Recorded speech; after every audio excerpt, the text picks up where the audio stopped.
നമസ്കാരം. ഇന്ന് നമ്മളൊരു സാധാരണ രാഷ്ട്രീയ വിശകലനത്തിനല്ല ഒത്തുകൂടിയിരിക്കുന്നത്, മറിച്ച് ഒരു വലിയ നിഗൂഢതയുടെ ചുരുളഴിക്കാനാണ്. നമ്മുടെ രാജ്യത്ത് നടന്നത് ഒരു തിരഞ്ഞെടുപ്പല്ല, മറിച്ച് ഒരു വൻ തിരിമറിയായിരുന്നു അത്രേ.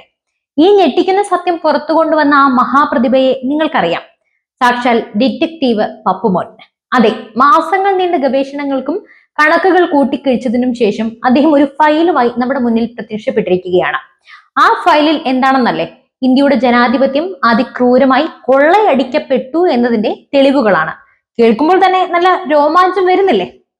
ഡിറ്റക്റ്റീവ് രാഹുൽ ഒരു കാര്യം പറഞ്ഞാൽ അതിന് വിശദീകരണങ്ങളുമായി എത്താൻ ശിഷ്യഗണങ്ങളും ഉണ്ടാകുമല്ലോ. അദ്ദേഹത്തിന്റെ കേരളത്തിലെ വിശ്വസ്തനായ അണിയാണ് രമേശ് ചെന്നിത്തലാജി. അദ്ദേഹം പറയുന്നത് കേട്ടാൽ നമ്മൾ ശരിക്കും ഞെട്ടിപ്പോകും. മഹാരാഷ്ട്രയിൽ മാത്രം 40 ലക്ഷം വ്യാജ വോട്ടുകൾ ഉണ്ടായിരുന്നു അത്രേ. അതും വെറും 5 മാസം കൊണ്ടാണ് ഇത് ചേർത്തത്. ലക്ഷക്കണക്കിന് പാർട്ടി പ്രവർത്തകരും ബൂത്ത് ഏജന്റുമാരും ഉള്ള കോൺഗ്രസ് പാർട്ടി ഈ 40 ലക്ഷം പേർ വോട്ടർ പട്ടികയിലേക്ക് നുഴഞ്ഞു കയറിയപ്പോൾ എവിടെയായിരുന്നു? എല്ലാവരും ഒരുമിച്ചൊരു ചായ കുടിക്കാൻ പോയിരിക്കുകയായിരുന്നു. 5 മാസം കൊണ്ട് ഇത്രയും വലിയൊരു ഓപ്പറേഷൻ നടന്നിട്ടും ഡിറ്റക്റ്റീവ് രാഹുലിന്റെ സ്വന്തം ചാര സംഘടനയ്ക്ക് ഒരു തുമ്പ് പോലും കിട്ടിയില്ലേ? കഷ്ടം തന്നെ. ഇതിനെയാണ് ചെന്നിത്തല പകൽക്കൊള്ള എന്ന് വിശേഷിപ്പിക്കുന്നത്. ശരിയാണ്, ഇത് പകൽ നടന്ന കൊള്ള തന്നെ ആവണം. കാരണം രാത്രിയിലായിരുന്നുവെങ്കിൽ ആരെങ്കിലും കണ്ടേ. ഈ ആരോപണം കേൾക്കുമ്പോൾ പരീക്ഷയ്ക്ക് തോറ്റ കുട്ടി ടീച്ചർക്ക് എന്നോട് ദേഷ്യമാണ്, ചോദ്യപേപ്പർ ഔട്ട് ഓഫ് സിലബസ് ആയിരുന്നു എന്നൊക്കെ പറയുന്നത് പോലെ തോന്നുന്നുണ്ടോ? അപ്പോൾ ഇനി നമ്മൾ ചർച്ച ചെയ്യേണ്ടത് ഡിറ്റക്റ്റീവ് പപ്പുമോന്റെ ഒരു കുടുംബ ചരിത്ര കഥയാണ്. അതിലേക്ക് നമ്മൾ കണ്ണോടിക്കുമ്പോൾ ജനാധിപത്യ സംരക്ഷണം എന്നത് അദ്ദേഹത്തിന്റെ കുടുംബത്തിന് ഒരു പുതിയ വിഷയമല്ല. ഇതിലും വലിയ സംരക്ഷണമൊക്കെ ഒരു പണ്ട് നടത്തിയിട്ടുണ്ട്. വർഷം 1975 രാഹുൽജിയുടെ മുത്തശ്ശി ഇന്ദിരാഗാന്ധി തിരഞ്ഞെടുപ്പിൽ കൃത്രിമം കാണിച്ചു എന്ന് അലഹബാദ് ഹൈക്കോടതി കണ്ടെത്തി. അവരുടെ തിരഞ്ഞെടുപ്പ് റദ്ദാക്കി 6 വർഷത്തേക്ക് വിലക്കേർപ്പെടുത്തി. ഒരു യഥാർത്ഥ ജനാധിപത്യവാദി എന്ത് ചെയ്യും? അന്തസ്സുണ്ടെങ്കിൽ കോടതി വിധി അംഗീകരിച്ച് രാജിവെക്കും. പക്ഷേ നമ്മുടെ ഉരുക്കുമരുത് ചെയ്തത് എന്താണ്? കോടതിയോ? ഏത് കോടതി എന്ന ഭാവത്തിൽ രാജ്യത്ത് അടിയന്തരാവസ്ഥ അങ്ങോട്ട് പ്രഖ്യാപിച്ചു.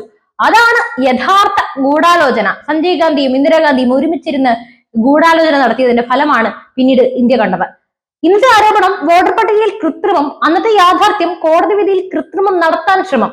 ഇന്നത്തെ ആരോപണം ജനാധിപത്യം കൊള്ളയടിക്കപ്പെട്ടു, അന്നത്തെ യാഥാർത്ഥ്യം ജനാധിപത്യത്തെ കഴുത്ത് ഞെരിച്ച് കൊന്നു. അടിയന്തരാവസ്ഥയുടെ നാളുകളിൽ എന്താണ് സംഭവിച്ചതെന്ന് പുതിയ തലമുറയ്ക്ക് അറിയുമോ? പത്രങ്ങൾക്ക് സെൻസർഷിപ്പ്, സർക്കാർ പറയുന്നത് മാത്രം എഴുതുക അല്ലെങ്കിൽ പൂട്ടിയിടും. അഭിപ്രായ സ്വാതന്ത്ര്യമോ? അതെന്താ, കിലോക്ക് എത്രയാ വില എന്ന് ചോദിക്കേണ്ടി വരും. എതിർക്കുന്ന രാഷ്ട്രീയ നേതാക്കളെ എല്ലാം ഒരു വിചാരണയുമില്ലാതെ ജയിലിലടച്ചു. ജനങ്ങൾ ഭയന്ന് വിറച്ച് ജീവിച്ചു. ഇതെല്ലാം എന്തിനായിരുന്നു? ഒരാളുടെ അധികാരം സംരക്ഷിക്കാൻ വേണ്ടി. സ്വന്തം കസേരയ്ക്ക് ഇളക്കം തട്ടിയപ്പോൾ രാജ്യത്തെ മുഴുവൻ ജയിലിലാക്കിയ ചരിത്രമാണ് ഡിറ്റക്റ്റീവ് രാഹുലിന്റെ പാർട്ടിക്ക് പറയാനുള്ളത്. എന്നിട്ടാണ് അദ്ദേഹം ഇപ്പോൾ കുറച്ച് കണക്കുകളും പൊക്കിപ്പിടിച്ച് ജനാധിപത്യം എന്ന് വിലപിക്കുന്നത്.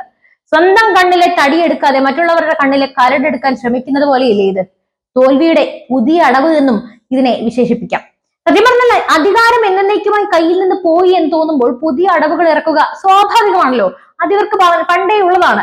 പണ്ട് EVM ആയിരുന്നു വില്ലൻ. കർണാടകയിലും തെലങ്കാനയിലും ഒക്കെ ജയിക്കുമ്പോൾ അതേ EVM നല്ല കുട്ടിയാകും.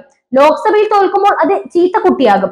ഇപ്പോൾ EVM-നെ കുറ്റം പറഞ്ഞിട്ട് ആരും ഏൽക്കുന്നില്ല എന്ന് കണ്ടപ്പോൾ പുതിയ അടവുമായി വന്നിരിക്കുകയാണ് വോട്ടർ പട്ടികയിലെ ഗൂഢാലോചന.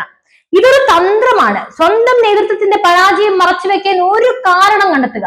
ഞാൻ കാരണമല്ല നമ്മൾ തോറ്റത്, അവർ കളിയിൽ കൃത്രിമം കാണിച്ചു എന്ന് പറഞ്ഞ് കൈ കഴുകുക. എത്ര മനോഹരമായ നാണം കെട്ട ആശയം. അതുകൊണ്ട് പ്രിയ ഡിറ്റക്റ്റീവ് പപ്പുമോൻ, അങ്ങ് ഈ കണക്കുകൾ അവതരിപ്പിക്കുന്നതിന് തൊട്ട് മുമ്പ് സ്വന്തം പാർട്ടിയുടെ ചരിത്ര പുസ്തകം ഒന്ന് മറച്ചു നോക്കുന്നത് നന്നായിരിക്കും. അടിയന്തരാവസ്ഥ എന്ന കറുത്ത അധ്യായം വായിക്കുമ്പോൾ ഇപ്പോഴത്തെ ഈ പകൽക്കൊള്ള ആരോപണം എത്രത്തോളം ബാലിശമാണെന്ന് ഒരുപക്ഷെ അങ്ങേക്ക് മനസ്സിലായേക്കാം. സാധ്യതയില്ല, എങ്കിലും ഒരു പ്രതീക്ഷ. അപ്പോൾ ഈ വിഷയത്തിൽ നിങ്ങൾക്ക് എന്താണ് പറയാനുള്ളത്? ഡിറ്റക്റ്റീവ് രാഹുലിന്റെ പുതിയ കണ്ടെത്തൽ ഒരു വലിയ സത്യമായിട്ട് തോന്നുന്നുണ്ടോ? അതോ പരാജയത്തിൽ നിന്നും മുഖം രക്ഷിക്കാനുള്ള ഒരു അടവ് മാത്രമാണോ? നിങ്ങളുടെ വിലയേറെ അഭിപ്രായങ്ങൾ തീർച്ചയായും കമന്റ് ചെയ്യുക. മറ്റൊരു വിഷയവുമായി വീണ്ടും എത്തും വരെ നന്ദി.